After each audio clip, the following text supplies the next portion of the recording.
Welcome back to the Dual Comm Podcast, episode 6. We have had some great news here in the last couple of weeks, and viewers are getting, I think, Dual Comms back-to-back, week to week, even though it's been about a week and a half since you and I recorded Epos. How are ya? And boy, did you see the Xbox Developer Showcase? I did. I was late to watching it, but I finally picked it up, and it was crazy. Oh, dude, the Doom, the Dark Ages reveal. That is what I'm super pumped to talk about. I don't even think we waste any time. Why don't we just jump straight into that today? I'm not going to put the Developer Showcase gameplay in the background of the episode today because twofold. Number one, I think people should go and watch it and experience it themselves. Out of context, it's not the same. So they put a lot of effort into it. I thought they did a great job. And if you can only watch one segment, Doom the Dark Ages just looks fantastic. I think that was just one reason. So, all right. You have been looking forward to this game for a long time. We've even mentioned on previous episodes how hyped you were the last time you saw the reveal last summer for this game. What did you think about this reveal? And give viewers just a quick overview of the style and everything that we pretty much saw. Broad stroke.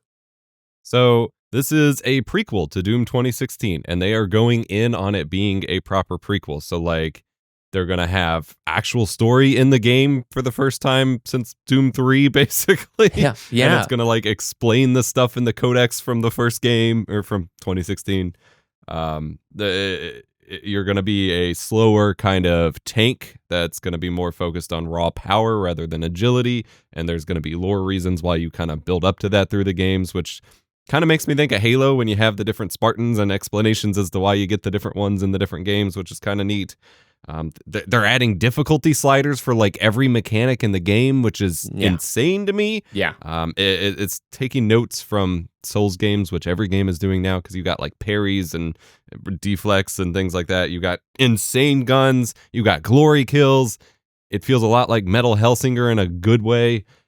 I am just super hyped, and I really feel like it has so much room to just make the reveals, or I guess this isn't a reveal at this point since we've already known about it, but you know, the showcase is just like super intense and full of exactly what we want as a gamer, both because they've been around forever and because it's a pretty big game franchise. It may not be the highest selling game franchise, but it's Doom. Like, yes. Yeah. And they had a lot of confidence talking about, we've now been making modern Doom games for almost a decade. Yeah. And we know what we're doing. And that showed in the reveal. So I want to go back to stylistically, what I loved is they just straight up addressed in Doom 2016, they asked us to run and gun. That was the focus. And then they went on to say in Doom Eternal, it was jump and shoot.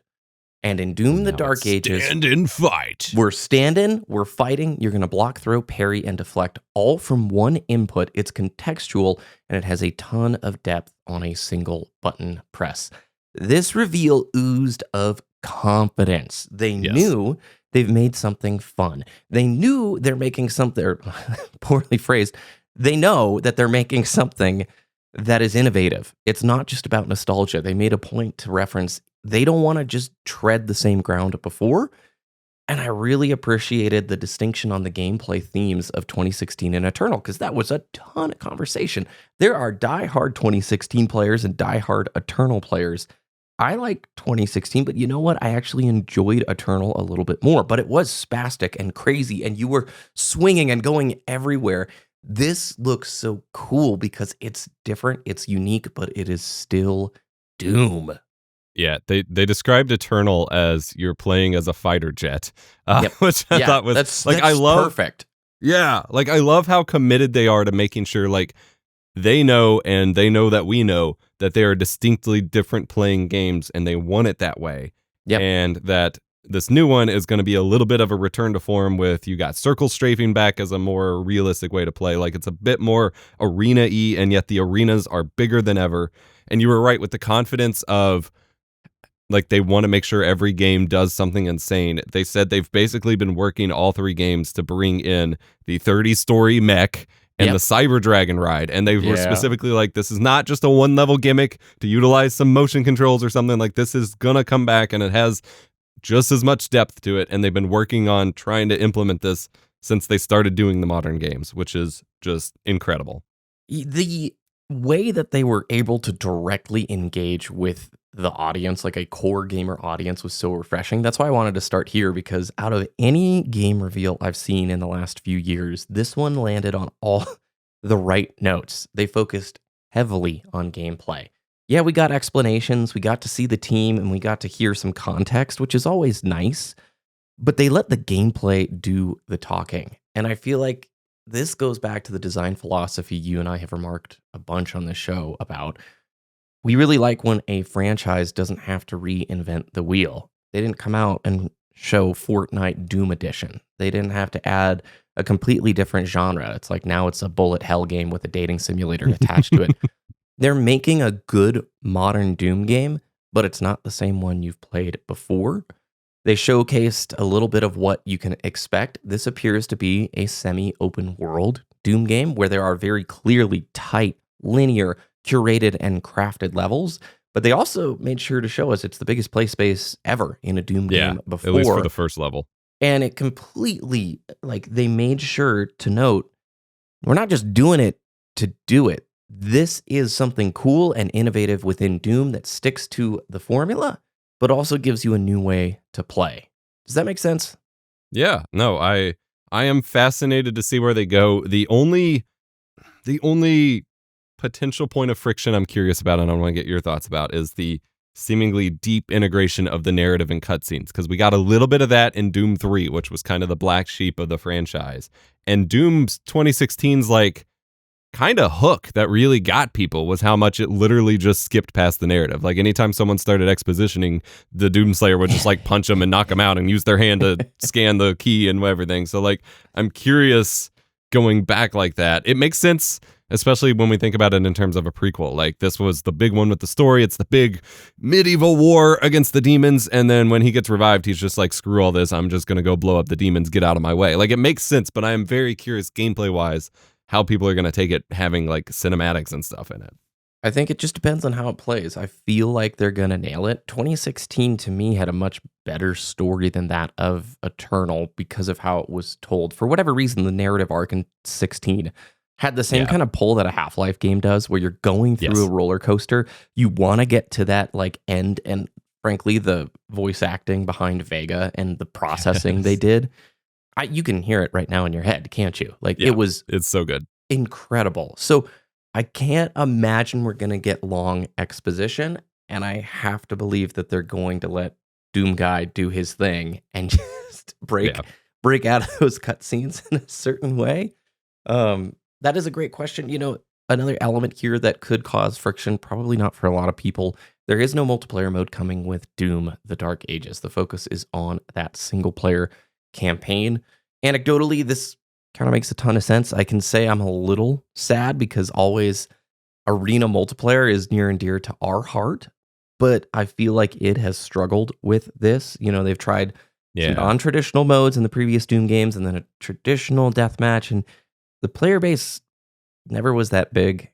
They've just it was always struggled. hard to find a match. Look at Quake Champions. You know, I love that game. I love Quake. But there's a whole bigger conversation about arena FPS titles, the classic ones with a modern audience.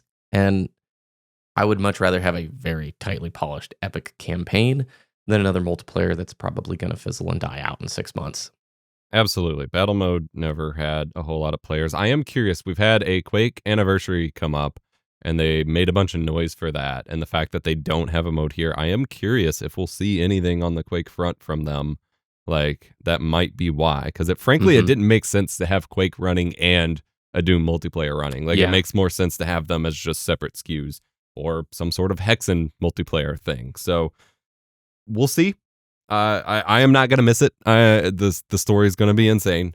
I love that we are getting very different experiences in each game. And I love, like you said, the emphasis on just, like, at this point, if you don't know who Hugo Martin is or Stratton, if you haven't seen the team behind Doom, you haven't really been looking for it. Like, they've done documentaries with NoClip. They've had other deep developer showcases. Like, they didn't need as much time as the other studios did to be like, here's who we are and here's what we do. They've been doing it for 30 years. They're just here to rip and tear. And they know what game they want to make. I have a quote written from Hugo. The hope with all of this, the goal is to give the players an experience that's as fun to play as it was to make, and make something that's good enough to become the best game it has ever made. Those two focuses, it's going to be great. They had fun while building it. They wanted to make the best game they've developed, and they wanted the game to be extremely fun. And I think that's why it resonated so much with me. Anytime they showed off a section of gameplay, they were just telling you, the player, we built this for you to have a great time. This is for fun. This is a video game.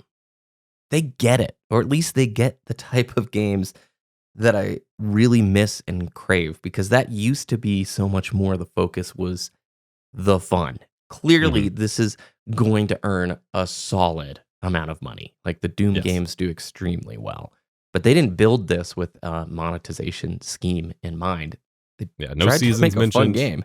Yeah, no seasons mentioned, no battle passes, pure sandbox. And even when they were explaining like the different weapons, the glory kill system, the contextual buttons, it's all about that player freedom that we've kind of been preaching about for a while. Like they are really into that, and that is incredibly exciting. I did want to say, like, the other games in the showcase were exciting. I would not have honestly looked at them as closely if we didn't get this kind of intimate, just like 4, technically 5 game showcase where it was just like, here's the studio and whatever. And admittedly, I skipped a little bit of the developer stuff after a certain point. Like I watched easily the first 10 or so minutes of each, and I was like, okay, this studio's new. This is interesting. And then I kind of skipped around to the gameplay stuff. But like, had I not been given this, like, this is why we're making the game, this is the perspective we're coming from, like I probably would have seen South of Midnight or Expedition and just kind of glanced over it and been like, okay, that'll be on a list for me to play at some point.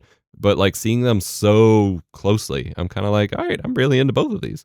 That's a great point. I had written down like my notes. I'd love the gameplay focused. I would love more like 1 hour of just pure gameplay. Like if we had a direct or a E3 style thing or a summer game showcase, whatever, where it was just an hour of gameplay, no intercut interviews, I would love it. But you did bring up something that also resonates.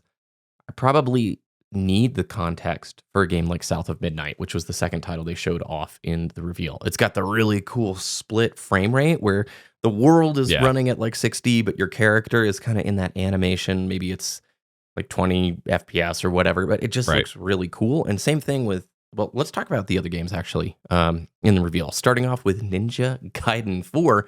From Platinum! Platinum is teaming up with Koei Tecmo's Team Ninja. And you just made a great point. Had we not have seen the interview in the lower third come out with the developer, I can't remember his name, who was talking and said Platinum Games under it, I had no idea Platinum was involved with Ninja Gaiden 4. Now, if it's, I'm way interested at this point, right? Yeah. Had they just revealed Ninja Gaiden 4, I'd be like, okay, I haven't been great at the last ones. I will try it at some point. But when it's like, it's a Platinum game, I'm like, this game's going to rule. Like, I am absolutely getting this. They never miss. They never. They gave us tons of detail about the lore, the story. You get to play as a new guy. They're taking a very Devil May Cry approach, where it's like, okay, we have the Neo of the ninjas. This is a Yakumo. video game too, bro. Like anytime Platinum comes out, it just looks great. Now, they also pulling just the huge flex. I kind of love when this happens. It also gives me a little bit of FOMO and anxiety, but out now, Ninja Gaiden 2 Black, a remake of Ninja Gaiden 2. It's on Xbox and Game Pass. I love when they, at the end of a trailer, like, you can go play this right now. Did this trailer get you excited? Go back and play some. Now, I own a copy of the original Ninja Gaiden on the Xbox, and I have played it many times, and I have gotten my butt whooped many times. I will say I've never gotten good at it. And maybe that's why I don't enjoy it, and it super hasn't resonated with me. This, Ninja Gaiden 2 Black remake thing, it's on Game Pass. Why not go out and try it? That's the very cool thing about this. Sometimes Xbox seems in a unique space where I don't really recognize what they're doing, but there's no real risk to trying any of the games in the showcase today. So, of course, I want to try all of them. This is this weird world that I can't wrap my brain around where, dude, you could try South of Midnight and Expedition 33 without spending an extra buck if you've got a Game Pass rolling right now. Nope. I know both of us prefer ownership, but anyway. That's what makes it cool. Like, I truly think those big gameplay reveals, like, they're great. They're what we want over a lot of the other fluff that we get. But I think they primarily benefit the big franchises and the games you were already excited for. And these extra games are the ones that people are just like, can you skip this and get to the good stuff now, when these games are probably really good and you're just not primed to enjoy them. And so getting this closer look and being able to try them for free is incredible. And yeah, I was in the same boat. Like, I love the Ninja Gaiden culture. I love Ryu. I love Ayame. I love Momji. Like, I love everything about it, but I've gotten my butt kicked in every single game. And I'm sitting here like, well, it's in UE5. It probably looks incredible. I'm at least somewhat familiar with the story. I could go give that a try. And I'm sure 4 with being platinum, like, there's never been a platinum game that I've tried where I've just been like, I don't know how to play this. Whereas the original Ninja Gaiden, I was like, I don't know what I'm doing. Whereas with the platinum, I'm like, I bet they have polished this enough. I can get into it now. You know where I always stall is at the end of like the staircase, and you do the first boss fight in Ninja Gaiden. I probably hit that point like 5 times, and there's a weight and a challenge, and I think they even had like scoring contests and like a world championship where people would submit gameplay to them, and who had the highest score. It was cool. They made a game that was designed to be very replayable and have a high skill ceiling, kind of like a fighting game, but in an action RPG sense. Yeah. It's going to be out later this year, sometime like fall 2025, I believe. But the other games are coming soon. Yeah, the rest are South of Midnight's April 8th, and Expedition 33 is April 24th. Like, these are coming quick. Yep. So South of Midnight is, it's kind of like an action RPG, it looks like, but it's set in the South. It's got this cool Southern Gothic folklore setting, and it's got a stop motion art style that immediately makes it stand out. 100% I want to try this, and I thought the reveal and what they talked about, it looks cool, and you know what? Props to an art style doing something that's just not out of the box UE5, right? Yes, absolutely. Like, I appreciated that about the Ninja Gaiden 4 reveal too, is like, it's clearly got the new engine and it looks super photorealistic, but it also has the style in this game. It's all in on visual style, and it looks great. It's super unique in how it stands out. The way they talked about the story, like, you end up becoming this weaver that taps into the world fabric about like events and mystic and all this stuff, like, pretty unique overall from a story standpoint. The gameplay looks like a lot of action RPGs these days, but it looks like it has its own twist on it that I'm excited for. You got creatures from a bunch of different folk tales, which is definitely with a lot of the games post God of War 2018 has been very popular lately, so I'm excited for that. Looks like it'll be fun. It's going to be pretty linear, but it's going to be action-packed, I think, too. You know, I hear linear and I get so happy. I do too these days. This really, if it was 2 or 3 years ago, this looks like a movie, right? Yeah. This looks like a full go to the theater kind of movie that you could create. It looks like a more 3D Spider-Verse kind of setup. Exactly. All right, let's talk then about Expedition 33. I have been very pumped on this game as a JRPG lover. It's not Japanese, but this one takes a lot of influence from a bunch of different titles that I like. A very nice, unique take on turn-based combat. Again, we could talk for a very long time. I miss turn-based combat in my RPGs, and this system looks beautiful. Kind of Octopath Traveler vibes with like an ATB similar to Final Fantasy X, and it is super exciting. I am very much looking forward to trying it. The only critique I have, and I'll say this just about like any UE5 game, it does have that UE5 look. Yeah. That sort of Immortals of Avium. There's too much detail. It feels a little too out of the box. And that's not to say the art style is off. I think the art style looks incredibly unique and has all these different takes that make it original. But there's just something visually about it, not to be negative off the start, because I think I'm going to try this. This looks absolutely awesome, and I love these kind of games. But it has that like UE5 look, right? Yeah, I agree. There's a little bit of style there. Like, it almost has what you would imagine a proper modern Dragon Age or Fable look to it. Yes, like in terms of the character design and stuff, and like the overall like world building and the crazy monsters and the glowing stuff. But like, yeah, in terms of the raw, just like take a screenshot and look at the picture, it's definitely like, this is just photorealistic UE5, which is fine. I think there's going to be enough to, I guess, distract you from it with what you're doing in the game, that it's not going to be as much like Avium, or like there's this new sci-fi shooter thing that was in a NVIDIA tech demo that everyone's sharing that's like the ultimate RTX game with all the reflections everywhere, and it's just like, this just looks like trying way too hard to be a tech demo. This game does not do that. Yeah. And so yeah. I still think it's going to be great. I get what you're saying there. It's busy. It's busy. Like for your eyes, Yeah. it's a little overwhelming is basically the way I would put it. And just because the engine can display like that insane level of detail, I feel similarly at moments with Horizon. Like, it's gorgeous, and the Decima engine is really cool, but this is super nitpicky. So on the whole, crazy excited for this thing, and I want to see it succeed, because RPGs, like especially JRPG style games, they're phenomenal. They can tell great stories, and we need more of them. Yeah. This was my favorite reveal, other than obviously Doom, but like of the other things, specifically because of the developer interviews. I have a real soft spot for creators in any industry, film, photography, painting, games, whatever, when they are so transparent about their inspirations because they love it that much that they want to show you that they were inspired by it. And so when they showed up and they were just like, we loved JRPGs and we really wanted to see how we could do a JRPG style game but with our own twist, I'm immediately like, I honestly don't play that many JRPGs. I was a Pokemon kid, but other than that, turn-based games until Baldur's Gate have not been a thing for me. But I think I'm entering that stage in my life where I can start to really appreciate them. Immediately, I'm just like, well, you sold me. Like, telling me that you're not reinventing the wheel, that you're not doing something wholly original, but that you were that inspired by this complete other genre and you want to put your own French take on it.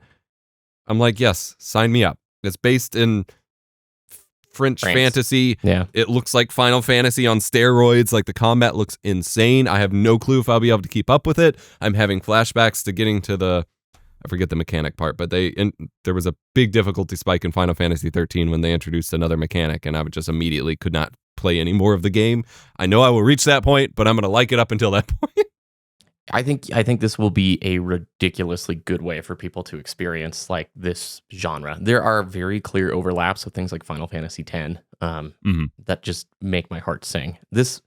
I've mentioned it before, but growing up, JRPGs were like my unique little corner, from trying to demo a Final Fantasy VII and then Legend of Dragoon, and I have loved every FF game up until about 13. 13's where the conversation gets a little unique, and then we can talk about 15, all that stuff. But this looks to be a nice little mix of plenty of them. And like I mentioned, Octopath Traveler and Octopath Traveler 2 did something great with the turn-based combat system, which this looks to draw some inspiration from. So I imagine it's going to be fantastic. It looks gorgeous.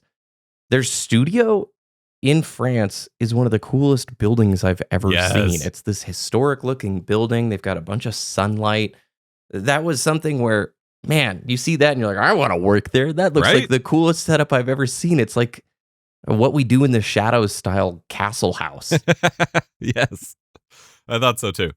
And this reminds me of the Bungie Vidocs for the older Halo games, bonus discs we'd get with collector's editions of games that have the behind the scenes documentary, the demo disc that would have little clips from like, here's the tour of Infinity Ward or whatever. And you're like, this looks amazing. They're having so much fun. Let's go. I want to go work there.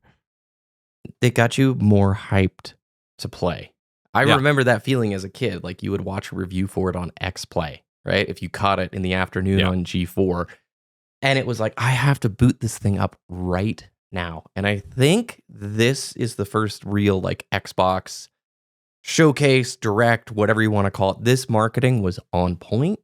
Yes. And if they can continue a flow of this, fantastic. I do have hopes. I think we're going to come out of this post-pandemic creation era.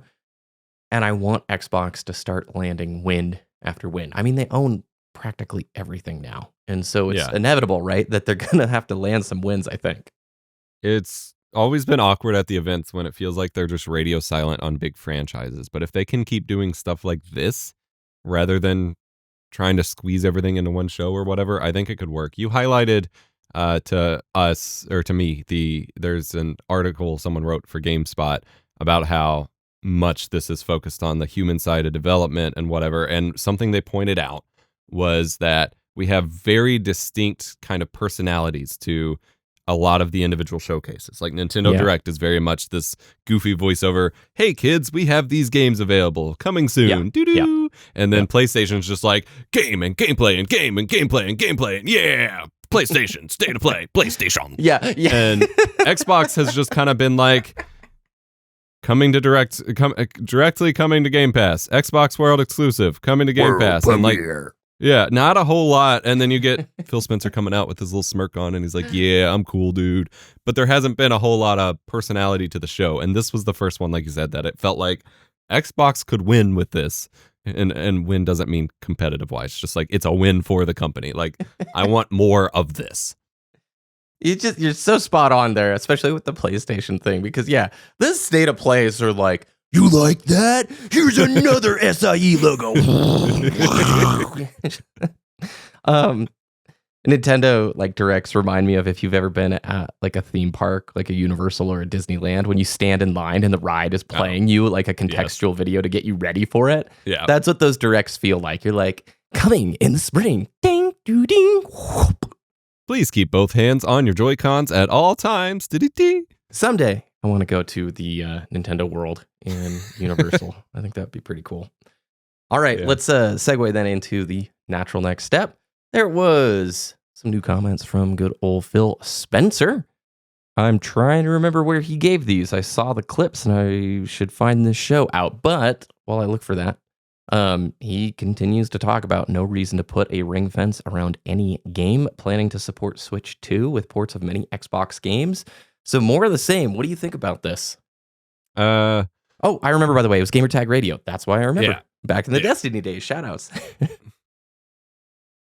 The big thing for me, so we're talking about how Xbox gets a win here, and I don't want to just roll that back over, but I still, even with this interview, I do not understand the strategy, and it feels like he keeps trying to give insight into the strategy, and it keeps not making sense to me. So they don't want exclusives. They don't want to hold players hostage. Yep. They want to show that they are the best and that they have the best hardware to play on, and that will convince players to play.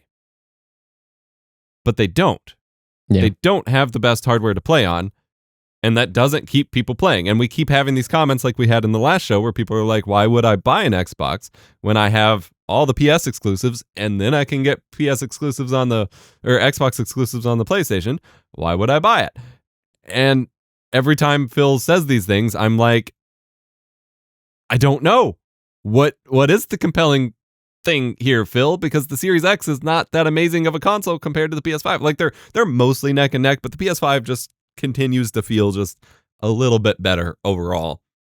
And now we got the PS5 Pro out, which is obviously objectively the most powerful gaming console at the moment. Like I want to know, like there is some thing that he's not saying. There is some 200 IQ 40 chess 10-year plan here that he is masterfully moving the pieces for, and I just can't see it. I am convinced of that, but I can't see it. I don't know what it is.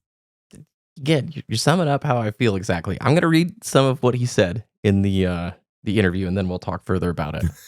He says, we think that's what makes us unique. Most of the other platforms out there are single platforms on a single device, whether that's on a PC, mobile, or console. And we want Xbox to be a platform that enables creators across any screen that people want to play on.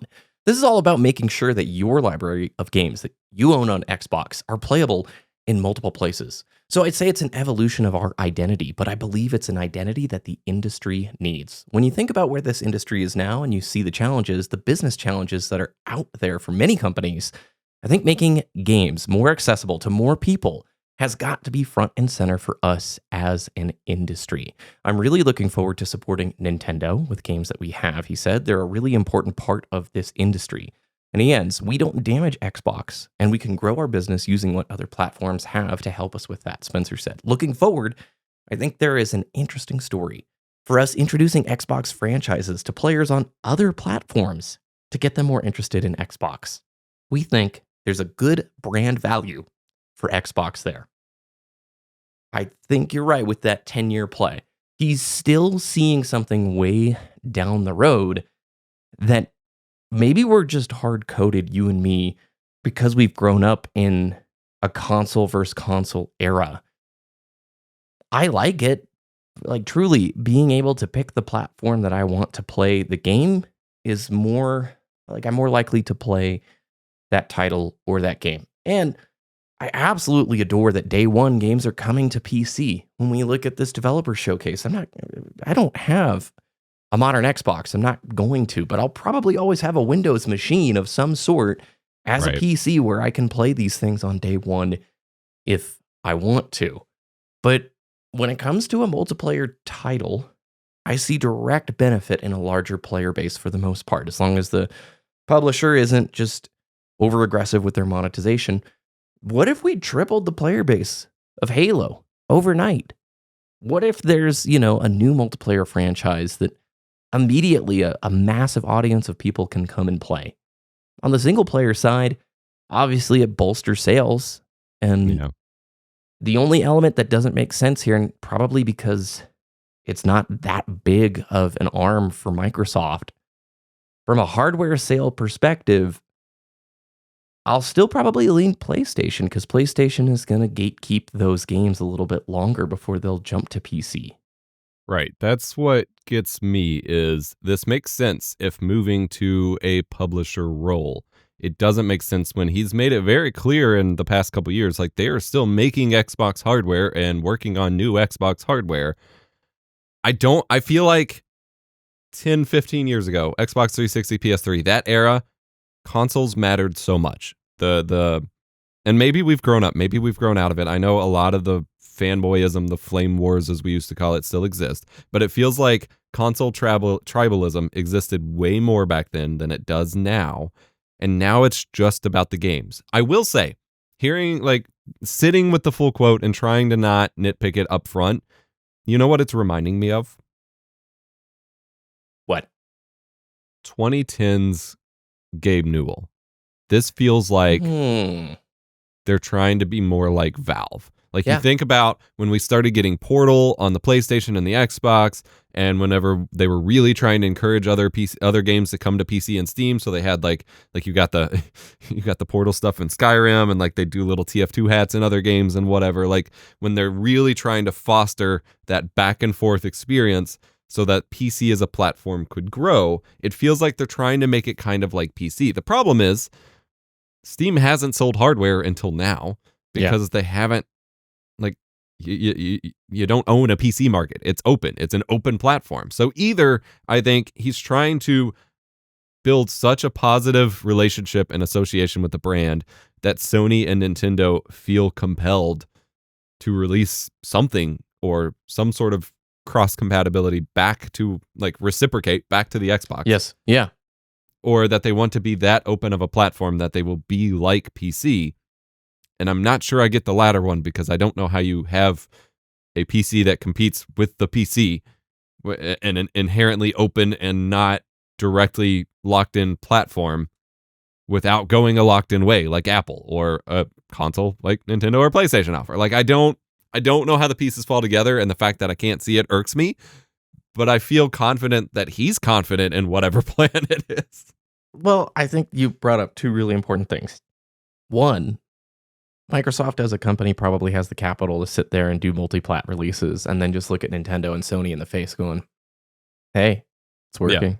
You guys, you gonna port Mario to something else? You gonna? Yeah, because you're right. This is a very small part of Microsoft, as crazy as that is to imagine. I can't remember. I think Xbox is 6% or something like that. Again, it could be totally off base. Now, obviously, 6% is substantial. If that disappeared tomorrow, that'd be a big deal. But Microsoft as a company has the ability to just sort of make a long bet and a big play like this. And what supports, I think, this, they've been buying studios left and right. Clearly, like with the bright neon sign, you can see Phil's strategy. I don't think he's trying to be too cryptic. Hey, I think games should be playable everywhere. So what we're going to do is buy a bunch of great developers and make sure their games are playable everywhere. Thanks so much. See you next time. Make sure you really analyze what's behind me on my shelf, because there's a whole subculture of people analyzing canceled pieces of hardware and things behind them, seeing if there's, like, again, that 4D chess, a hidden ARG behind him in the background of his setups. I love that. I did the same thing with Sean Layden's shirt whenever he came on. Like, whenever he started wearing Crash Bandicoot shirts and stuff, I'm just like, it's coming! It's coming! Xbox could win me back easily because of the love that I had for the brand during the original Xbox and during the 360. It has been middling for about a decade now, and that's mainly due to a lot of our favorite franchises from them not being able to put out the same quality as, like, the early 2010s, and the late 2000s. But if they really came up with something incredibly innovative or high value or whatever, the Series S is a very good little piece of hardware if you're on a budget. You could do so much with that thing, from the emulation opportunities to the Game Pass library. There is a value prop there, and I'm excited to see what it is. Also, shout outs to our viewers. You mentioned the console tribalism. I was very scared last week when we talked about console ideas, because I know online it is still fairly heated. Our viewers rock. Nobody was mean to each other in the comments, so shout outs to you listeners. Much appreciated. Pioneering the way for a more mature discussion about all of this. Heck yeah. So, the big elephant in the room, the counterpoint to everything Phil said and that we've said about what Phil has said. We're still looking at the notorious 10-year title of Starfield. Why was that an Xbox exclusive? What did that accomplish? I'm looking it up right now to see if he had... Did he have comments on it in this particular interview? I don't think so. Okay. Like, I feel like he's never really addressed it. They're going to have to figure out what it looks like. At least with Sony, you're recognizing probably 6 months to a year for your big title before it comes to PC. Final Fantasy VII Rebirth is just arriving, that kind of thing. He did technically address it. He said Xbox is moving away from first-party titles like Starfield and Indiana Jones having an exclusivity window. Yeah. Because it probably didn't pay off. It would have to. So, that makes me nervous because that speaks to an evolving strategy, which it should evolve. But I can't tell if that was just like... Because he's been preaching the open play anywhere thing this whole time, since like 2017, and I've been stoked for that. But then they've still made these jabs at exclusivity, and I can't tell if that's like the people above him being like, hey, we still need to try it. Prove to us that it doesn't work. And maybe this was an example of that. Maybe he's like, all right, this is a game that we can try it out with. But I hope they truly do move. Like, it needs to be all or nothing. I think that Starfield and Indiana Jones, we knew pretty quickly was probably coming to PlayStation, so it was okay. But with Starfield, like, that was such a hot topic that I feel like it undermined a lot of that messaging. So I really hope that if they do move away from it, like, they are clear from the get-go that it is everywhere. Probably like paperwork when they acquired the studio too. Right? Oh, some of the super suits that was still fresh. Yeah, I could imagine the ultra higher ups are like, why am I buying this studio for $1 billion? Well, no, we're gonna have this, and it will just release on our thing. It'll be great for a little bit, It's always tough because we're talking about 5 or 6 year long cycles in gaming. Yes. The time frames are so long at this point. Xbox 720, I'm hopeful for, is going to be sweet and amazing, and does something that really pushes it forward. In my mind, if I had to speculate, I think it's just going to be a ridiculously sick PC, at a decent budget. I'm waiting for the Xbox 1080 at this point. We should be there. I was watching the X Games, and it is ridiculous. Some dude did like a 2160 or something silly on like the snowboarding big air contest. Yeah. I went to the X Games when I was younger, like 16 or whatever, and it was amazing. But somebody doing like a 1080 or like a 1440 would have been mind-blowing. And now everybody is like doubling that.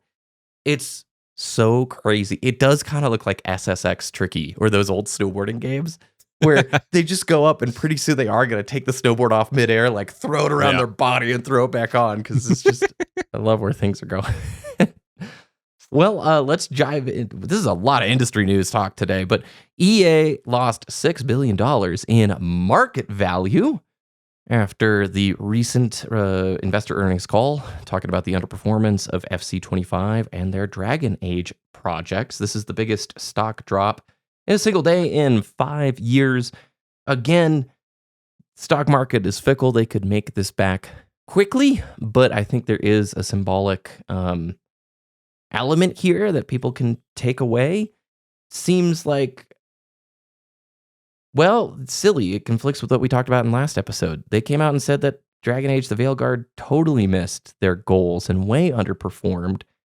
Whereas in the last show, when the studio head departed or the director, like, no, it's fine. It's not that. Don't be. Yeah, don't be I'm not worried. leaving because of that. Yeah, it's all good. Hire me, you know. But they inherited anyway, we don't need to, if you want to hear that topic, go back to last week's show. They inherited a challenge. I did want to say, it was stated that she left like specifically to go take another job. So I think it's easy to be like, okay, she worked hard on this. It did not perform. She wants out. So I think technically they didn't lie. She was probably not pushed out because of the poor performance. Correct, yeah. But she maybe still left in relation to the poor performance. Well, I mean, here you go. Make a live service Dragon Age game. That's great. Oh, halfway through. No, don't make a live service. Anthem was bad. Fix this. And they did it twice. You wrote an article about this called You Can't Manufacture Art. Can you dive into a little bit of what you highlighted in that piece? So a big thing for me, and I'm going to pull it back up myself. By the way, analogdreams.zip is the URL for the blog if you all are all interested. So what really stood out to me was the like cognitive dissonance I felt between the messaging surrounding the new Dragon Age game and what they really pushed and what actually came to be. Because we talk about when developers are really confident in their game, like with Doom at the start of the show, when they're like, this is the best Doom we've ever made. Here is the gameplay. Like they just drip confidence everywhere with their game. And then you have a game like Dragon Age the Veilguard, where we could kind of tell there wasn't a lot of confidence. They renamed the game a couple months before they really revealed it. The reveal was a little questionable. It was another 10-year dev cycle. They clearly, like, we had reports of them restarting it or whatever. Clearly the confidence was not entirely there. But they still came out and were like, this is going to be a return to form for BioWare. We got a couple classic people back. We are really going back to the core game. You're going to love it. And then I'm not going to contribute to the speculation as to how it came to be, but in some way, all of the reviews pretty much for launch also said it's a return to form for BioWare. That usually doesn't happen. Talking points.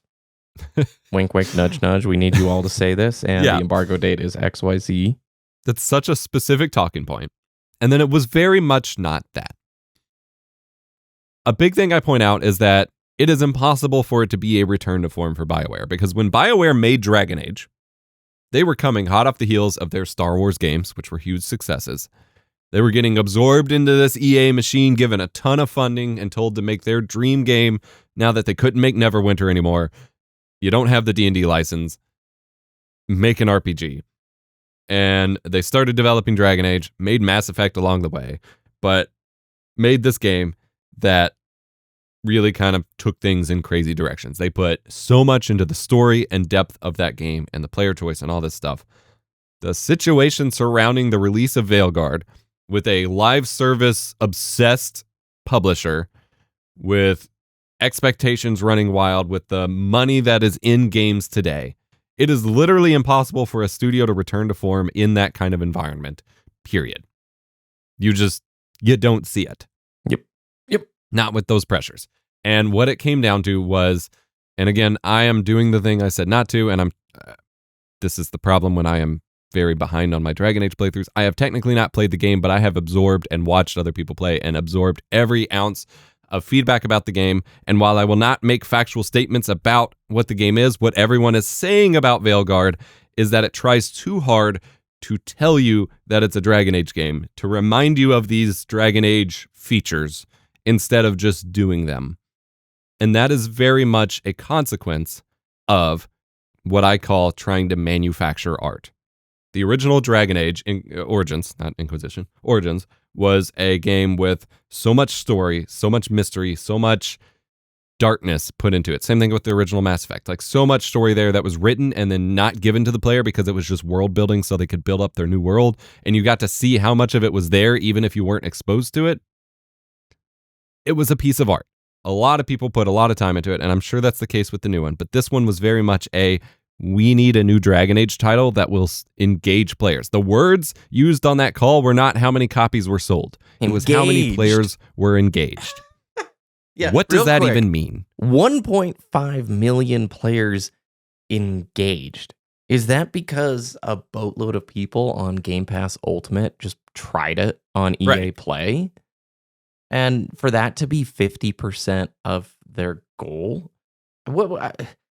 Dragon Age 2 sold more than that. Obviously, it's got a longer time frame, but I'm trying to think of how to just say it politely, but players know when a game is more focused on the monetary side than making a really fun or great game. And that's not to say that Veilguard isn't a really great or fun game. I haven't played it. Like you said, I respect the fact that until we try it ourselves, I don't really want to throw my hat in the ring. I haven't tried the game. But what is very apparent, you mentioned so many of the reviews from the creator scene mentioning very specific and overlapping talking points.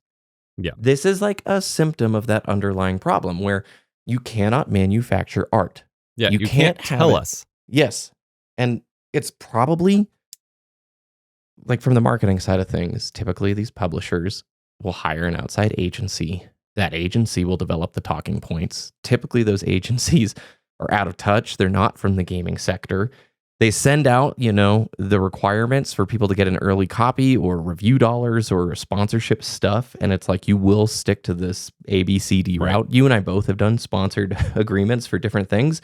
You know how this works. And 99% of the time, it's not somebody at the publisher or the company with a full-time role. It's an outside agency that doesn't give two rips about anything except managing 100 different clients that they have. And it just goes back to what's the cheapest way we can get this done and make the most amount of money. Right.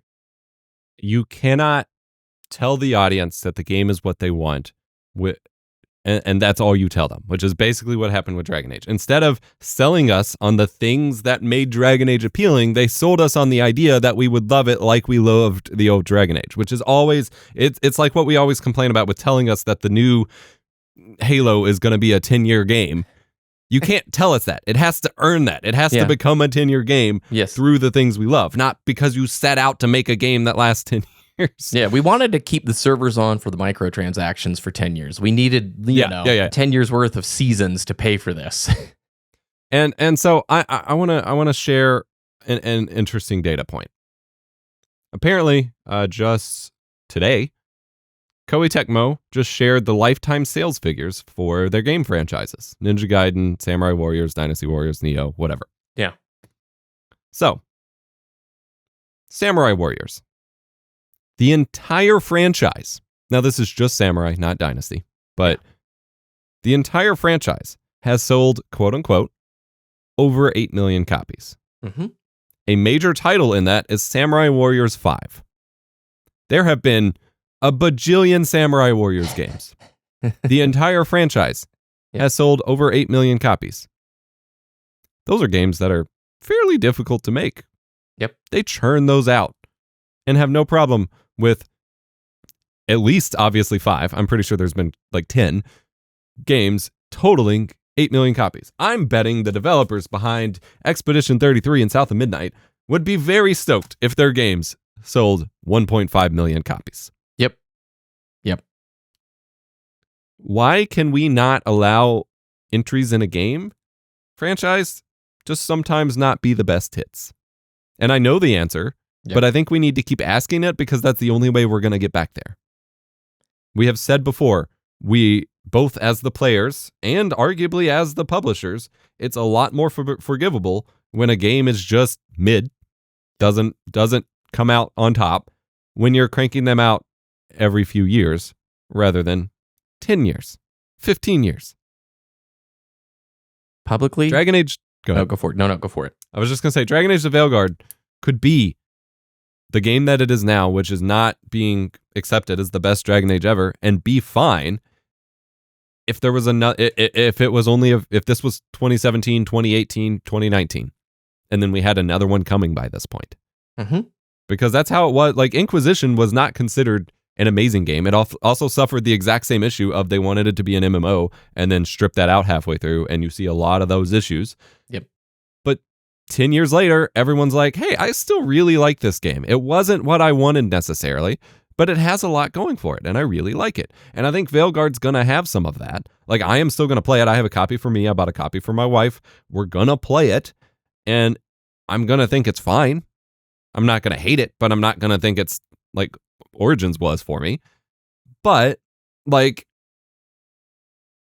I think we get to see the confidence from id, other than the fact that they've been doing it for 30 years, but so has BioWare. Like, I think we get to see the confidence from id with their drastic experimentation here with the franchise, because they're able to pull these games out, even with the crazy innovations they're doing every few years. Yeah. I'd rather be owned by Xbox than EA. If you're also a studio, and the meta game that's being played is the publicly traded publisher companies. They've got a public stock that every quarter is a stupid investor call, and this is life for most of the companies that we enjoy, not just within gaming, but within life. And this quarterly call says we engaged more people, we got more of their time, we got more of their money. Thank you so much. We'll see you next quarter.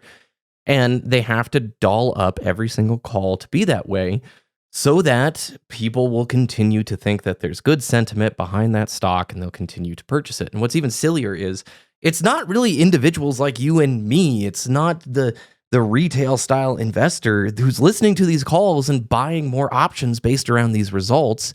It's hedge fund managers on Wall Street who have like 1 million people sitting in one of their portfolios, and they decide, okay, we're going to sell a little bit more EA. It didn't do too good. Okay, we're going to do this. It's like, it's so disconnected. Games started to make so much money that these C-suites from the ultra epic Wall Street top tier world flooded into the publisher side, the Bobby Kodaks of the world. And then it's them playing the same game that they've been playing with different sectors for a long time. There's just a ton of capital behind it. I agree. Yeah. The Veilguard is probably pretty fun, and if you and I tried it, we'd be like, why the heck are we talking about this so much? It's a fine little game. But the problem is, for the publisher, everything is a stupid bullet point in a quarterly call. I covered the quarterly calls when we did Destiny the Show every single time for Activision. I read through every single one, and they will do a backflip. They will bend the truth every which way, come up with completely arbitrary engagement metrics to make it seem like things are going well. So when they do have to come out and say like, hey, kind of missed the mark, they lost a chunk of change on it, and that will be reflected in a way that the shareholders will see that. Stop taking these 10-year risks. Yeah, it breaks my heart. Like, I know that the people at BioWare love the games that they make and want to make a great game. I've started to ask the question, what are they up against? Because when we know that a game has these live service or MMO or whatever trend at the time elements forced into it and then ripped back out, we know how much that screws up a game. And it sucks to see that like their vision was not completed, because while the people who literally make the games are gamers and people who love games, the people who control what those people can do are not. Like you said, they are purely investors and business people. And it's sad because the actual artists want to just make art, and the people in charge of them just want to manufacture stuff. And we do not get risk taking. We do not get unique titles out of that formula because there is no room for it. And safety isn't what made games popular in the first place. I've got a weird thing. I was watching Moneyball for the first time last year. I've never gotten to share this, by the way. Okay. And Bobby Kotick shows up He Oh. is in the movie as the owner of the Oakland Athletics. I was watching the movie. He's uncredited, by the way. That's Bobby Kotick. Why is he in this movie? I looked it up after the fact. It was in exchange for the director of that film to make a short little video piece for Activision's Call of Duty endowment. So that's a deep cut in a weird direction, but I wanted to at least share that. If any of you watch Moneyball, it's like, oh, that's Bobby Kotick right there. Huh. That feels like the weird Elon Musk and Iron Man kind of moment. Forgot about that. Is that the original Iron Man? I think it was 2. It was the one where Black Widow shows up. Oh, man. I'm kind of like ready. We talked about Marvel stuff a few times. I'm kind of ready for a rewatch of like everything. I've forgotten a lot. And I only went through it that one time through the theater. But to put a bow on all of this, player trust is important. Yes. Cool games will be supported. But more and more, I think the world, like the gaming world, is so much less interested in this noise. And we just want good games, and we don't need like 10-year giant scope things. Reduce the scope, get back in a realistic like frame of mind.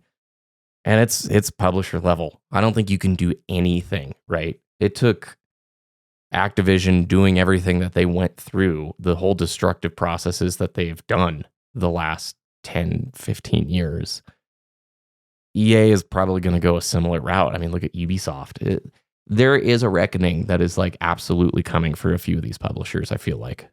Yeah, at this point, like, I don't know how to convince someone that an EA single player title would be worth playing. Between 10 years ago, we had all the Day Zero on disc DLC drama with them, and now we're moving into this. Like, I trust EA to somewhat deliver, like to somewhat compel their studios to deliver playable Battlefield and Battlefront games.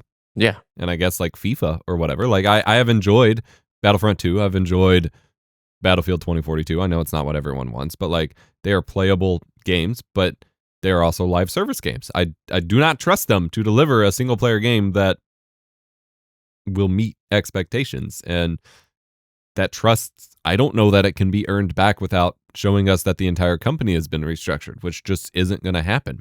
And we've seen devs from those studios break off to make other games. Like there's a few BioWare leads that worked on Mass Effect making a new, basically Mass Effect spiritual successor, but they're also going to have to get funding and stuff because they're pitching it as this huge project instead of keeping it indie. There is something, I know we're about to take our break. I want to throw an idea to just sit with you, and maybe we'll expand on it in our next episode. We talked before about how a lot of AAA studios like Naughty Dog and Insomniac have kind of transcended the AAA level into what we call quadruple A. I think it's also important to look back and consider all of these studios that are even AAA now. Some of the games we loved from them, they were effectively indie studios when they made them. Like, think about the Vidocs and all the behind-the-scenes shenanigans around the making of the first couple Halo games. That is not a AAA game studio. That is a group of guys that have no clue what they're doing, barely managing to get it together before launch. Same thing with, like, you look into the development of the early Crash Bandicoot games. You had Naughty Dog working on it. Mark Cerny was in the weeds of that, working on that. They're a scrappy little band of misfits that learned to program game consoles, making some game ideas for the first time that no one's ever seen before and just kind of getting it together. They are not these well-oiled machines funded by massive capitalist ventures. It is, even for the games that are now AAA, some of the best ones were when the companies were effectively indie. And I think it's hard to separate that because we've followed the studio the whole time. Like, the studio has become its own entity. We want to attribute these things to the studio, but the studio is effectively a completely different form, even if it's the same people, than it was when it made a game. And I think that changes the rules of everything. I think what we're running into with the bloated scope and the bloated budgets and all of these things are because it's not even functionally the same kind of studio anymore. And I think that's something we really need to think about. 100%. Developers like who you respect and you enjoy, follow their work. Same thing. Mm-hmm. If you see a film that you really like, check out the director. Look at his filmography. Go back and check out some of his other pieces because, yeah, the BioWare we're talking about is not BioWare of Mass Effect. I talked about Mass Effect, the trilogy, with Kevin Kulex on a video a few weeks ago. Yeah, the new Mass Effect game, not many veterans on that team, I don't believe. Yeah. So it's very important what you just asked, and it's going to lead into something I want to talk about after our break, Undertale, which was a game made basically by one person. So we will see everybody after the break. Yeah.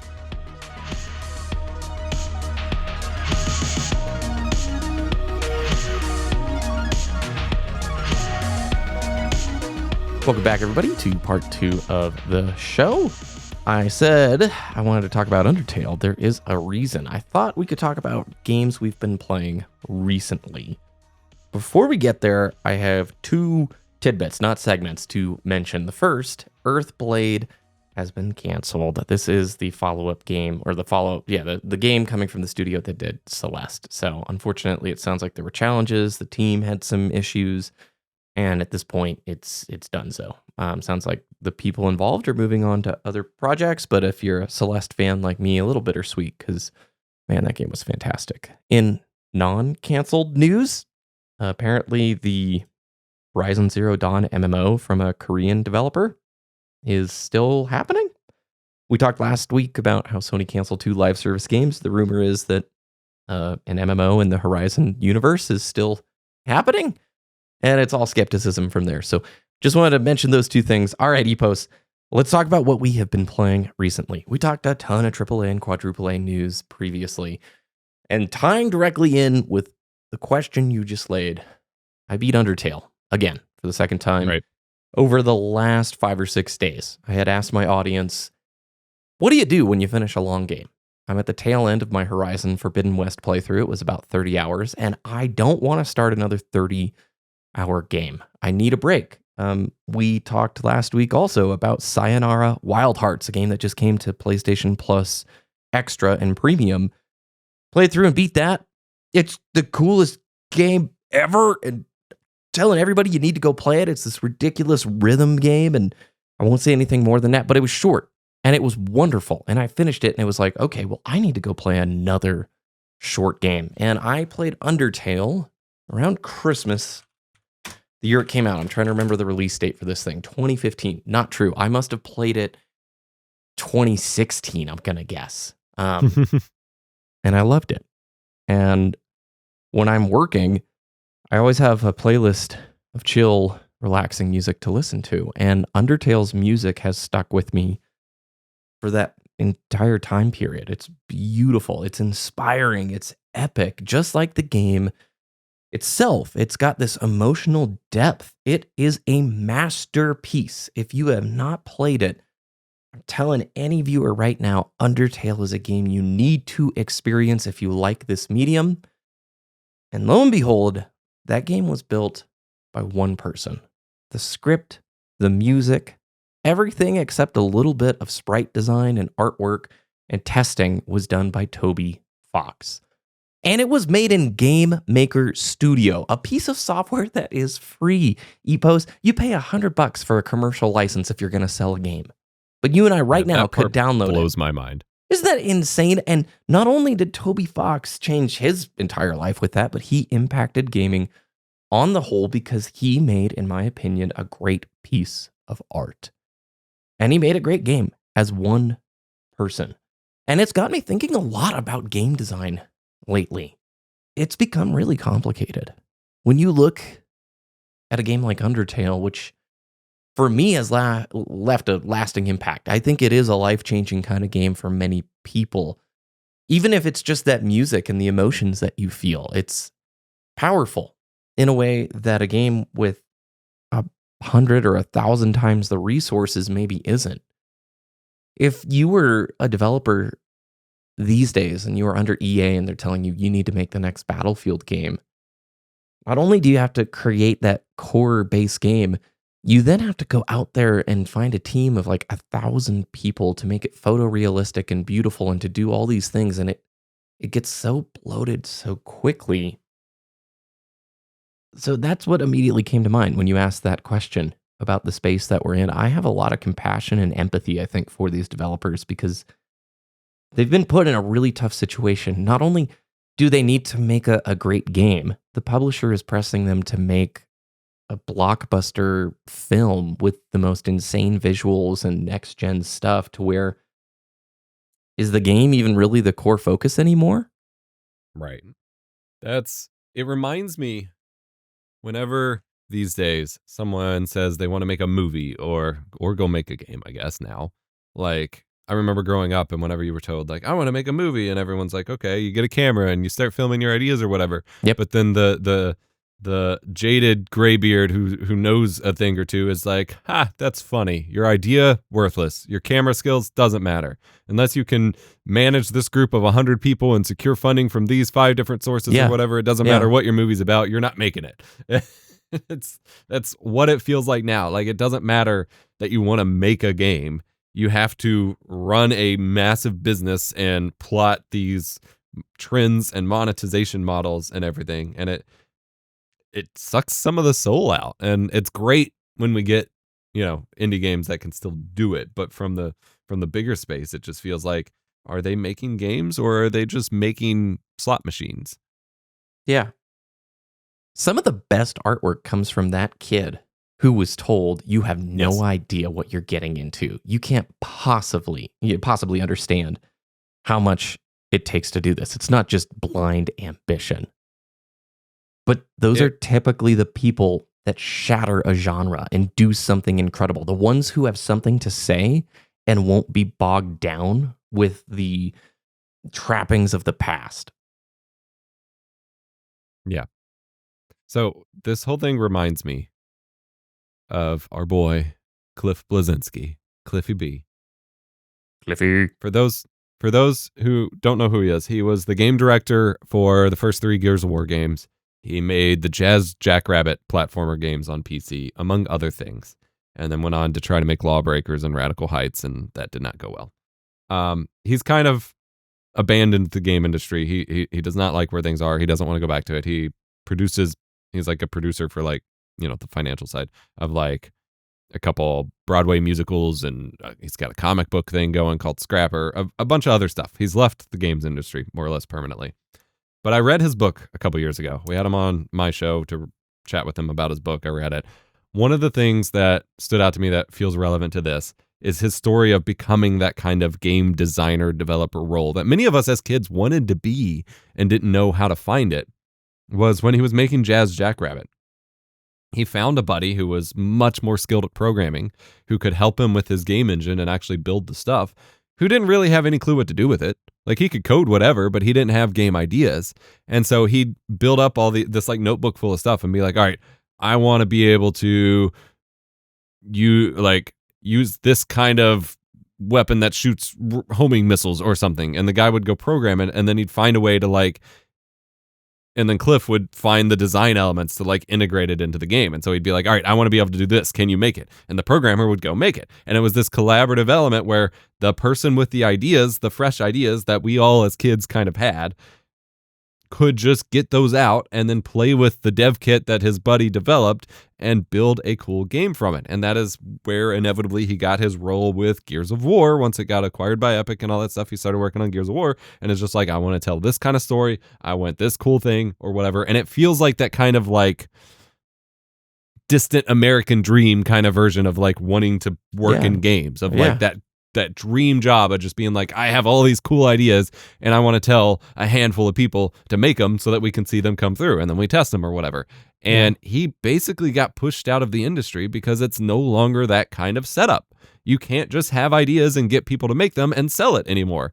Working under Epic and then eventually under Microsoft, things changed so much that relationship doesn't exist in the double AAA kind of space for the most part anymore. There's a documentary about the making of Gears of War 2 that anybody listening should go watch it. It's pretty cool. You do see that punk rock attitude from Cliffy B and the guys over making Gears of War. And I'm trying to remember, the Xbox marketing people put their foot down and said at E3, we don't want a chainsaw on the gun. It had to be Gears of War 1 then, right? And there's Right. this very famous, like, this is a narrative point that's like known within like developer lore. Microsoft marketing is like straight up telling them, no, don't keep the chainsaw too violent. And Cliffy B is like, you have to keep the chain. This is the point. Yeah. This is the attitude. This is the game. And ultimately they left it in. Everybody knows that's like so iconic. It's tied to Gears of War. That is the identity. And that was that summarizes a lot of what you're saying. This punk rock, you can't tell me what I can and can't do. My job is to take this sandbox and make the coolest thing possible. And meanwhile, you had the suits over at Microsoft, who that would have been a massive strategic misstep. Now I feel like the suits and that business world, like we talked about, they're getting the upper hand because there is so much money involved with it. If I remember right, Cliffy invested big time in Oculus Rift. I think he took his Unreal earnings, purchased a significant portion of Oculus, and then when Facebook, Meta, I don't know if it was Meta at the time, bought Oculus, I think it was supposedly like an incredible thing for Cliffy, like life-changing, super smart, I saw the future kind of decision. Yeah. You're not wrong. He set up a lot, and you kind of, I think he got out at a good time because you kind of got to see I guess it's not a downfall because he's still there, but the crumbling of the goodwill surrounding Tim Sweeney. And all of Epic at the time, like he got out at a good angle. And I wish we could get more. Okay. Every time we say this, everyone pipes up that there's still plenty of indie games out there and stuff. I wish we could allocate just a little bit more resources to indie games that have great ideas and are barely getting by producing their games. And then we play their game and we're like, this is amazing. But they only charge $10 for the game and then they have no marketing for it and whatever. Like, I wish as a society, as an industry, whatever, we could just funnel a little bit more money to those games without any strings attached. Not with okay, and then after that game comes out, we're going to buy you up and you're going to be on a 10-year cycle for like 3 more games. Yeah. Or you're going to become a support studio for Call of Duty or whatever. Yeah. I'm taking that on personally. I'm trying to play more indies and feature more indies here on the channel. And I know it's like a drop in the bucket. Okay. It will make no difference, but Sayonara Wild Hearts is made by 2 people, and it is one of the coolest indie games I've played in the last 10 years. Go play it, go support it, go check it out. Undertale. Obviously, everybody knows about Undertale. Have you played and beat it, Epos? I don't know how to beat it. I played it a fair bit back in 2015 or whatever. Like, I even made a couple Let's Play videos on it back when my channel was that thing. It's that far back in the archives. I don't know that I ever finished it, though. I never do this. If you get the time, I want to issue just the strongest encouragement possible for you to play that in the next few months. And I'm going to do the same with viewers as well. It is obviously a game not for everyone. So if you hop into it and you're like, I hate this, okay. But it is such a good game. I would tell you, try and follow the neutral path. The game has multiple play styles that you can go through. And the game centers, this is not a spoiler, the core of the game centers around the idea of kind of subverting expectations in the sense of a typical RPG. And so if you go in and you don't kill any monster, if you don't kill any enemy, if you don't do that, you'll get to the end of the game with no experience points whatsoever.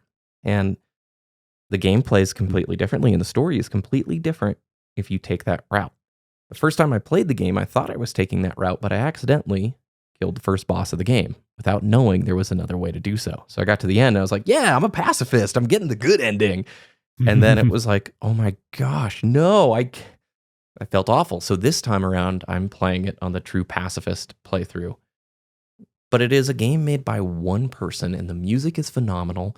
You can tell that they had something important to say, and there is something about it that's brilliant. And this is going to become, I think, a tradition to play Undertale once a year. It's not a long game, by the way. I'm encouraging something that is finishable in a couple of days. So this is not a huge undertaking. But this is going to be Undertale. Yeah, that's right.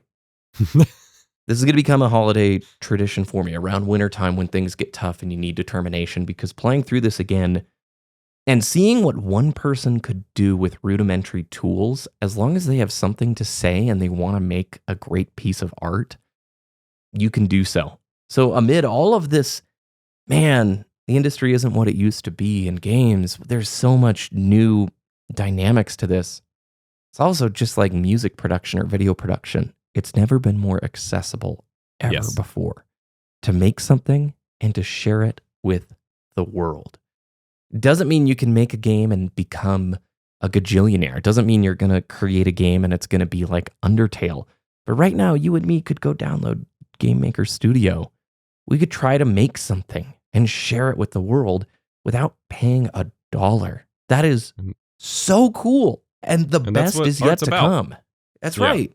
And that's what art is all about ultimately. And it is crazy hearing it was made with that stuff, because I've always downloaded the game makers, the RPG makers, whatever, and then I'll play around with it, get stuck, and then be like, are there really any real games made with this kind of thing? Yep. But there are some examples, and that's pretty crazy.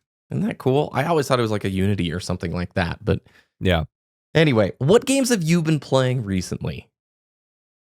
It's been a lot of kind of cycling the same stuff. I've been very busy with work the past couple weeks. And so at nights, I've mostly been picking up Marvel Rivals with my wife.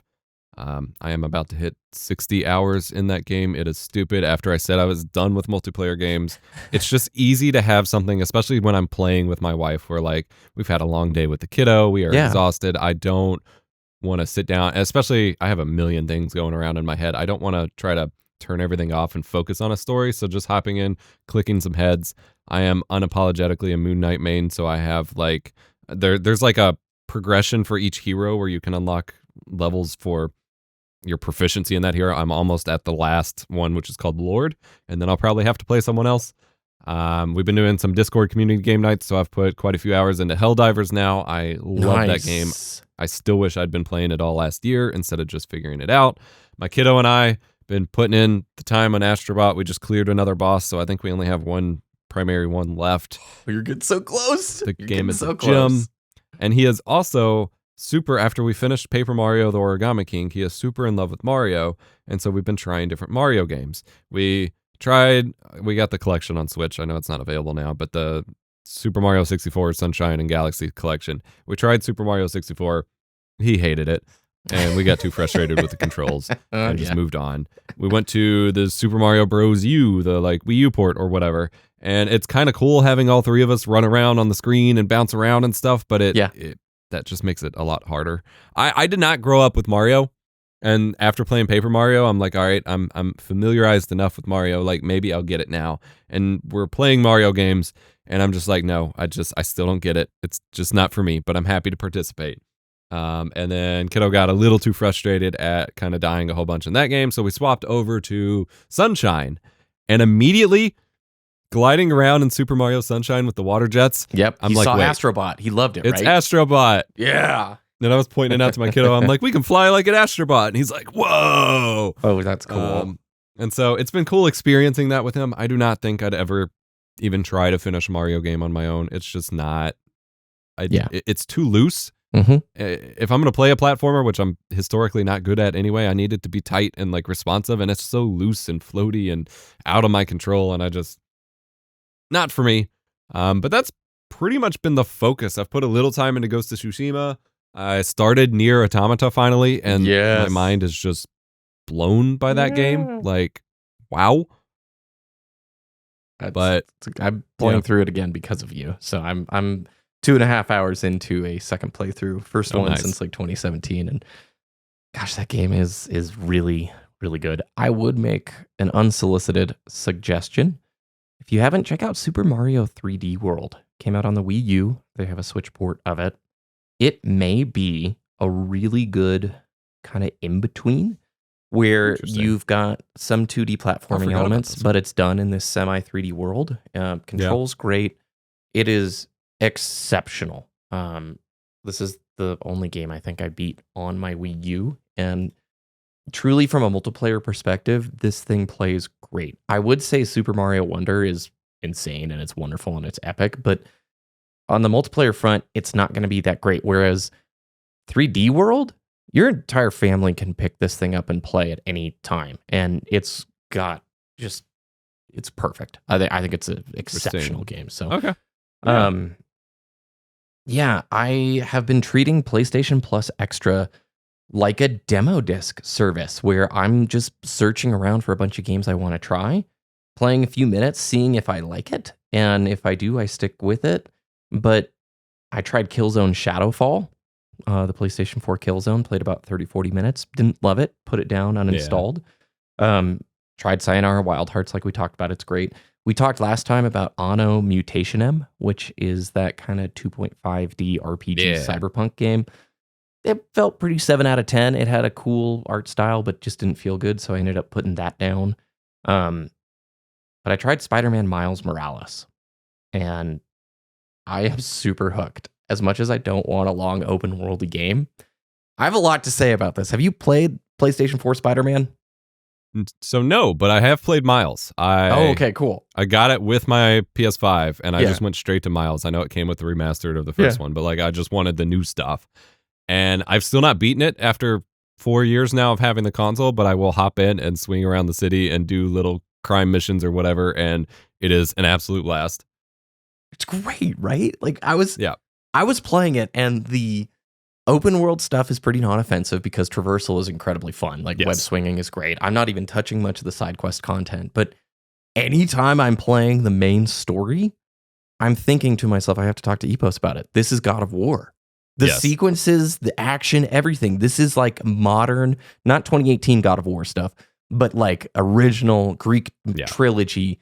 That is the evolution of the kind of games that I like. There's such epic little cinematic moments. It's got some quick time sequence elements, but I'm only a few hours in and I'm like, this is incredible. I am pumped on this. It is a weird fusion of classic God of War, Arkham, and the Infamous games, because it is straight up, the city traversal is just straight up Infamous. Like they just pulled that right out of it. It is such an interesting fusion, and it is done so well, and it is just every ounce of the game, like you feel rewarded for everything you do. You stop a little crime and you get the little jingle and rewards for completing the crime. You're rewarded for exploring and finding all the little secret hidden caches. Yep. You got the main story you can plow through. You can just spend forever swinging through New York and doing little side stuff and still feel like you're not wasting your time. Yeah, it's you got great. Tony Hawk. Have you done the combos when you're swinging? Yeah. You can do like Tony Hawk style combos midair to like get extra charge. Like, well, throwback. PlayStation 1 Spider-Man was built in Tony Hawk's Pro Skater's engine. And when I was a kid, Toys R Us had like a 3-for-1 deal, and I got Legend of Dragoon. That's a Spider-Man game, and I don't remember the third. But I had tried both of them on demo discs, Legend of Dragoon and that original Spider-Man. And it is just so cool. I feel like we've grown up in the best time ever for games to watch the medium just go from Spider-Man 1 on the PlayStation 1, which blew my mind, and the web swinging was so cool. And at the time, it was just incredible. Now I look at it and I'm like, oh my gosh, wow, we've come a long way to what essentially is playing a Marvel film in real time, a Marvel Pixar film in real time. It's amazing. It's so stinking cool. And I'm pumped. I'm switching my philosophy. Like last year, I was a robot. One game at a time was my thing. Mm-hmm. I'm still intentional. I still have my list of games I'm trying to go through, but I am going back to the roots of when I was a kid, and I would throw the demo disc in, and I would just play whatever I wanted to, try things out. I wanted to try as much as possible. So that is a goal. If I only play 30, 40 minutes of something, that's okay, especially with these like Game Pass or the PlayStation Plus subscription-y things. Awesome. I don't want to lose track of the games that I want to beat and finish. Like Undertale was a very clear, I need to go through this again and finish it. Right. It's just, I am stoked right now on gaming. I want to point out something crucial to that, in that you developed the habits to be able to finish the games first. And so now, by going back and doing a little bit more variety and trying out games that seem interesting, the ones that you really want to finish, you'll get there. You'll make the time for it. You will. You know how to do it now. You got that back. And I think that's a big deal. Like when you're just bouncing around games and you haven't reestablished your habits to like actually put in time to finish them or whatever, like it's hard to switch that. But once you make that shift, then you can more comfortably go back to just kind of trying out new stuff and then still commit to finishing one that really stands out as worth finishing to you. I appreciate that. I really, because I do feel like I got lost in the sauce. I was talking about that this last week. I'm reading through Cal Newport's book, Deep Work, again, and I'm almost done. And actually, I'm multitasking. Part of the goals this year for me was to work out more often and to like improve mental health. And a lot of the mental health stuff has to do with reading. So there's this really cool thing for cycling called Zwift. I've mentioned this before. It's a video game for cycling. Zwift has like running and rowing and other stuff, but it started, I think, with road biking. And what it is on your iPad or your computer or whatever, you go into this virtual like world full of a bunch of different roads and paths and hills and stuff like that.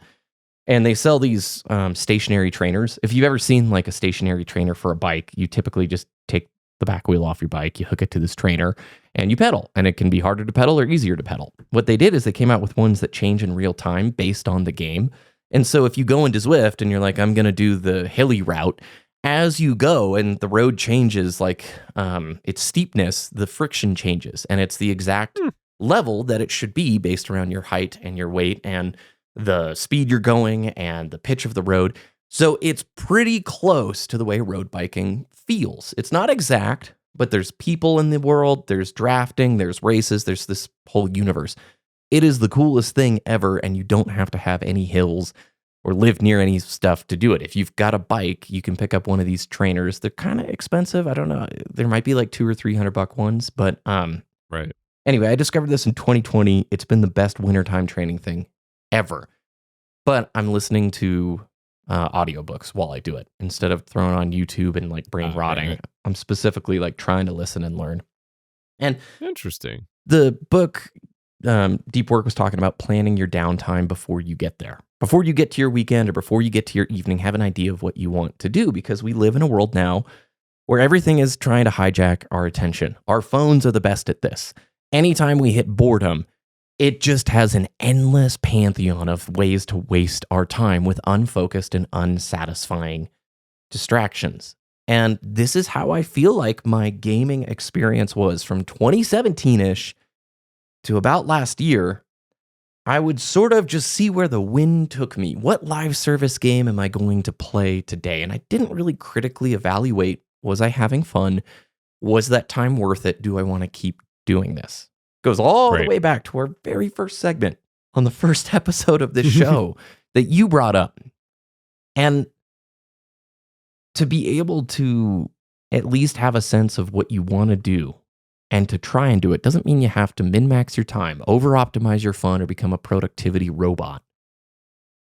The skill you just mentioned, like being able to know what you want to finish and do it, has been transformative. And I'm trying to apply that not just with games, but like every aspect of life. Where are you just sort of floating and being pulled by the forces around you? And how can you cut through that with just a little bit of intention and thought, right?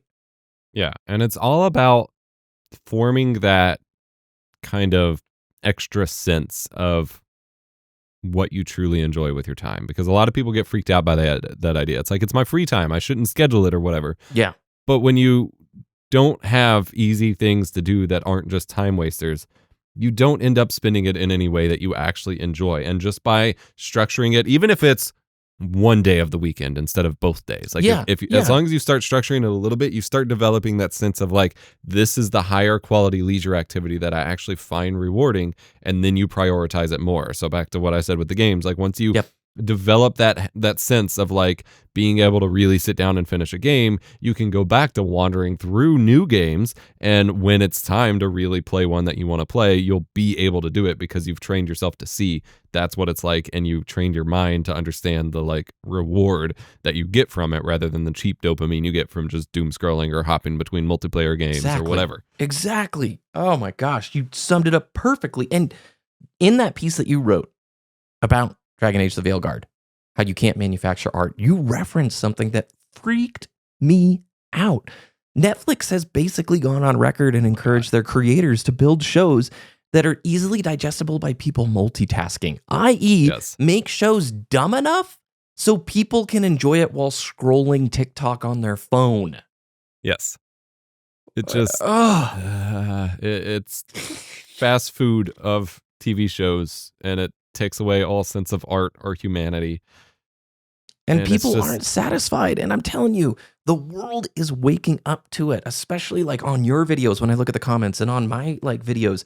There is this movement, I think, that is happening where people know if you're sitting there scrolling a social media feed while you're watching TV, you're getting the worst of both worlds. Sure, there's Yes. this like complacency, and it does feel good in that short term. Like you said, the low quality, easy dopamine hits. But you end that session not really enjoying or knowing what happened in the show, and not even being able to focus on the crap that you consumed through social media, and you end up feeling garbage. And then you can't sleep because your Yes. brain's all messed up, and so you got the indigestion, to keep the analogy going. Like Yep. yeah, and it ties. The Netflix thing really makes me think about another trend I've been noticing. I get a lot of movie clips recommended in my YouTube shorts, and I'll click on them, and it's this really fast-paced, edited version of a really dramatic scene from a movie set to some stupid pop song with either lyrics or quote from the scene on the screen. Yep. And the comments are flooded with, "Oh man!" Like there's been edits of the Andrew Garfield Spider-Man movies, Yes, and like yeah. some of the scenes that are like really good. They were good movies. They were And great people in the movies. comments are just like, "Whoa, he might actually be my favorite Spider-Man now." And then like with other movies, like, "Whoa, I didn't realize this scene was so important. I didn't realize this movie was so good." And it's like they have like people, if they're not paying attention, they have to have things spelled out in front of them for them to get it, and that just hurts the impact of the art, and it hurts their ability to consume other art. Yep. And I feel like encouraging that just cheapens it for everyone. Mm-hmm. Yep. You know, real quick movie talk. Saw A Real Pain, the Jesse Eisenberg film that won, I think the Culkin guy won Best Supporting Actor at Golden Mhm. Globes. Great film. Really enjoyed it. But I had watched the trailer prior to watching it. Yeah. And same thing. The trailer felt like it was cut by an outside agency, probably not by Jesse Eisenberg. And I felt like the trailer completely undersold what the film was. Film was great. Yeah. Really enjoyed it. But you bring up something, the more intentional people can be with high quality leisure and focusing on one thing at a time, it has ripple effects and dominoes through the rest of your life. Because like you mentioned, there's kids who can't get out of bed in the morning. They start their day with 30 minutes of TikTok. They spend all their dopamine in that critical hour. They can't focus for the rest of the day, and then they're mad, and they don't know why they're mad and upset and frustrated. This new paradigm we're living in, you have to be a warrior. You have to be like a disciplined person to cut through that noise. And if you can, you get back some of that enjoyment that I feel like we had pre-smartphone era, where you really lean into the stuff that you like and you focus on it. You sleep better, you feel better, you can focus better. And none of that was on my radar a year ago at this time. Yeah. I consider 2024 a perfect storm of trying for other reasons, honestly, to take a break from multiplayer gaming. Yep. Because I was just hopping around so much. Reading Newport's other book, Digital Minimalism, which focuses a lot more on that habit building to better control your tech and your focus and everything. And then playing Mass Effect. And you talk about how important Undertale was to you, like in terms of a game. Yep. Mass Effect was that for me. I had already played through probably half of it back in the day on 360, but I was in high school. I was bouncing between that and Halo multiplayer or whatever. And it didn't really resonate with me as much. I knew it was a cool game. I loved the aesthetic and just the culture of it, but I never really stuck with it. Playing it when I had my full focus. I'm sitting on the couch with my wife. I don't have my phone. I'm not thinking about other things. I am as engrossed in that game as it gets. Yeah.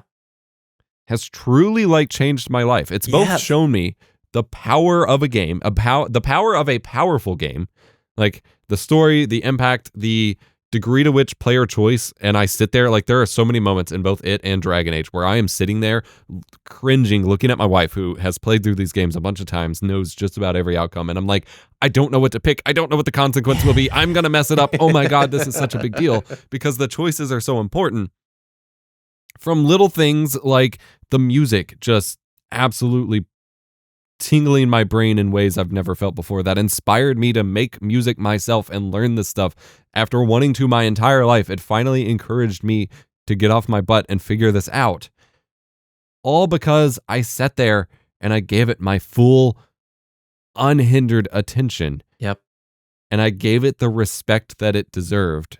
And it was a game that respected me as a player as a result. And that will not be Mass Effect for every person. Yep. But there is a movie or a game for everyone that will have that experience. And I would say even the original Halo campaigns were that way for me. Like I still remember playing through Halo 1 and just like going from the open world to the linear bits and feeling out stuff with the characters. I have so much to say about what Halo represents to me as like character development and stuff. Like being able to sit with it and let every little detail, from background politics in it to the little noisy bits to the sound effects, like letting that affect you and processing what that does for you instead of just watching a streamer do it or running through it while an Infinite Runner is playing on your phone. Like it changes everything. Yep. I'm smiling ear to ear right now, man. But to loop that back around to what you were bringing up and the whole point of this, that will only happen when you're doing a higher quality activity in the first place. And not to get on a high horse about one game versus another, but you're not going to have that experience with a live service multiplayer game or a garbage game that was spit out by a live service publisher that hasn't been made with that kind of heart and humanity. Like it will have to be a higher quality engagement with a higher quality form of that medium. You're not going to go watch the next Avengers and come out thinking it's a cinematic masterpiece and want to go make movies and whatever. Like you got to be able to filter it. That's exactly it. And I'm so stoked because you're putting to words what I have been trying to understand. I feel like we are on the verge of something like revolutionary in terms of thought. And it's sad because I don't think any of this was in the subconscious pre-smartphone era and even the early years of smartphones. It's only been as developers have gotten so exceptionally good at these dopamine traps, as they've mastered the ability to hijack our focus and our attention. So I think back, and it's not just being a kid, it's not nostalgia. The years pre-smartphone for me, I enjoyed books and movies and media so much deeper because I wasn't splitting my focus and I wasn't playing the stick game where I throw a stick down and whichever way it points is where I go. And that's what people do anytime you open up Facebook or Twitter or TikTok or whatever. It's just taking you on a ride, and it's taking your thoughts on that ride, and you feel out of control. And I'm glad you brought up Halo. We should talk about this in the next episode. I think Halo CE is like a perfect game. Yes. And out of the entire original trilogy, I think it's the best by far. And I love Halo 2 and Halo 3. Halo 3 till the day I die, but I absolutely agree that Halo 1 that campaign is like perfect. Yeah. And the leap that it made at the time, it's just, let's talk about that on next episode. I do think we should probably put a button on this. It'll be a slightly shorter episode of the Dual Comm Podcast, but I want to ask and extend to the audience, what is a game that changed your life? And I think we should hit on this regularly on a few of our shows coming up. Games have the power to change our life, just like a movie or a book or whatever. You mentioned focusing on one thing at a time won't just make the games you play feel better and you feel better. If you can really focus intently on your hobbies, your activities, your work, a book, whatever, it is life-changing and it is cutting through that noise. And so to the audience, let us know, what is a game that changed your life and how did it do so? I briefly touched on Undertale, but I think we should talk about this because everybody has that paramount experience that not only just like changed their gaming trajectory, but maybe their life altogether, like Legend of Dragoon and those JRPGs. Those games helped me learn how to read. I don't typically enjoy books that much since college, and I know that's a horrible take. I know that's not wise, and only in the last little bit through Audible and finding books that resonate with me have I like rediscovered, wow, this is pretty incredible. And so much of the early years of like reading comprehension and skill were built because I was playing Final Fantasy VII and reading text boxes, you know, those kind of things. Yes. But before we go, is there another title that you can just think of off the top of your head, just changed your life? It's really hard. I would say in a way like Pokemon. Yeah. And I know that's cheap and It's like not cheap. Pokemon's so big or whatever. It's on my list. I think it's the kind of social element for it. Like growing up, a lot of gaming was at home. I shared some of it with my parents. Like we played Tekken and Crash and stuff together, but like it felt like this kind of isolating activity, especially because we didn't have online. Like there was no multiplayer.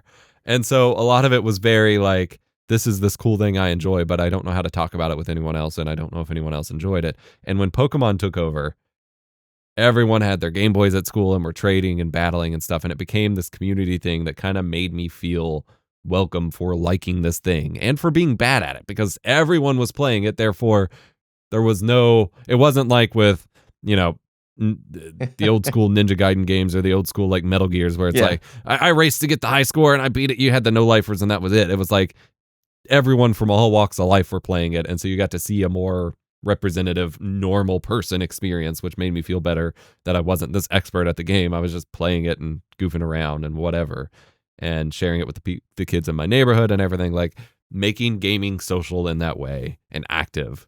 It was a big deal. Yeah.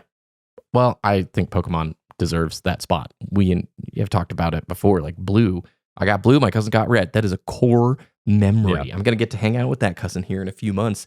He is bringing a copy of like NHL 98. He was digging through an old box. He found some PlayStation 1 games that like we would play when we were little. And I was like, you got to bring that, dude. And the first thing he said is, you have a system that can play that? Of course. And I'm like looking over here. I'm like, bro, we got the PS3. We got the PS2 with the Frame Meister. Come on. We are going to have a great time. Yes. Before we wrap up, I'm going to say something. I've been playing Legend of Dragoon, like I said, on the PlayStation 5 through emulation. Dude, I think from our conversation last time, I got to play this on the PS2 through the Frame Meister. I can't unsee the emulation stuff in the way it looks. I don't care about the trophy support. Part of this rotation of games is I want to always have a retro game I'm playing through. And so I would love some PlayStation 1 game suggestions. I feel like Klonoa, or is it Einhander or whatever, the shoot 'em up. There's a few PS1 games I'm going to off air ask you about. But another topic, next video, I think we should both be playing like an old school retro game and check in on it because that sounds fun. That's fine. I'll report the one that I'm hoping to start. I have it in my PS1. I have not started yet. It's called Vagrant Story. Yes. Oh, it is. Yes. Yeah, dude. I paid way too much for it. I got the physical? Yeah, I got a clean, complete copy with the guidebook. Okay. Oh, and man. I couldn't pass it up because most of the other copies were stupid expensive, but this was like a nice copy with the guidebook for a price I was willing to pay irresponsibly at 3 a.m. one night.